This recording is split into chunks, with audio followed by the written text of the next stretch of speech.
you can do stick muting. That's when you're using a stick or a mallet for the drum. So let's get a drum that really, really resonates. We'll get this low tom-tom. So it has a very big resonating sound, and you don't want that big boomy sound all the time. So there's times when you want to mute it. And that's what they do on surdos, which are large bass drum-like instruments used in Brazilian music, like a tom-tom. We can use a softer mallet, or if you want to hear the attack on the drum, it has a little more crack to it, a little more volume to it. So we'll do that, and we'll use one hand for muting and one hand for playing. So we're hand muting. And also you actually hear the sound of that hand.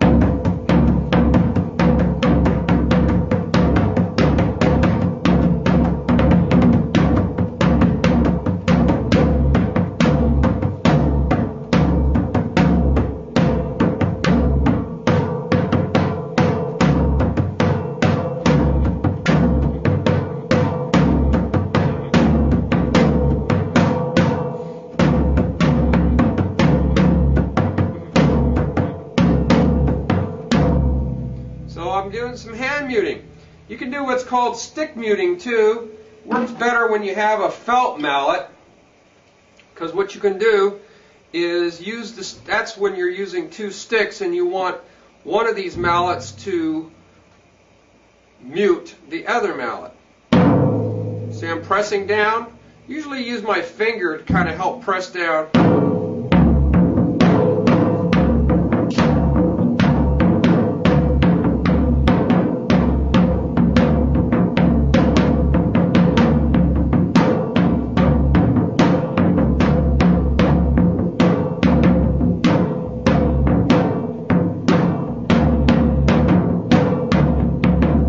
Get the idea.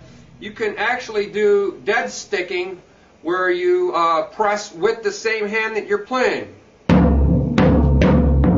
So you can actually do this with both sticks.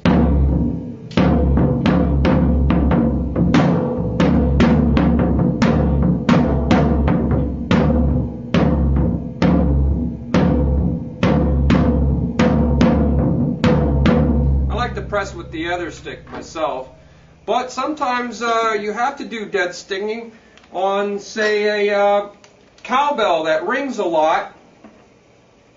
If you don't want to use your leg or body to do the muting, you could do it with the stick itself. See, I'm not muting with my hands at all, but it's dead.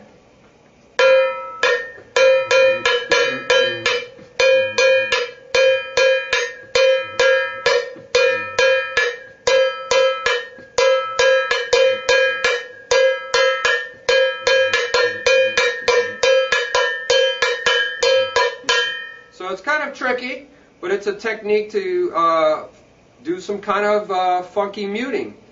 You could do it on the neck of the cowbell instead of the mouth.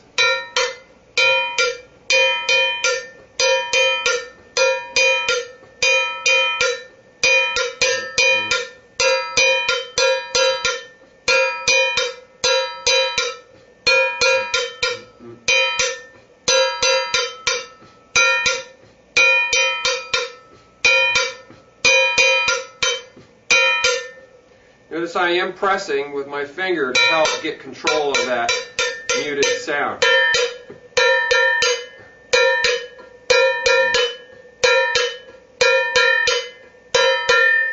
So that's dead sticking. And that's what that was talking all about. You can use different types of sticks. This is a bamboo stick. It gives you a real clacky sound.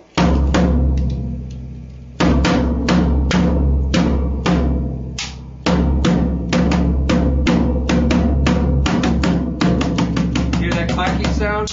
It's not very loud though. I wouldn't recommend it on a low drum. when you need to play louder.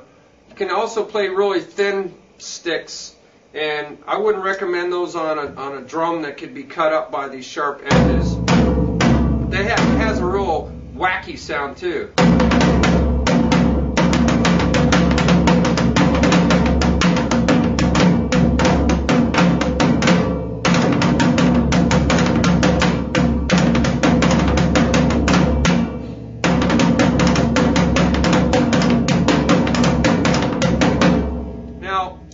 These would be good, I would think, on a high-pitched drum where you want a higher cracking sound to cut through the band anyway, like the child drum or the bongos.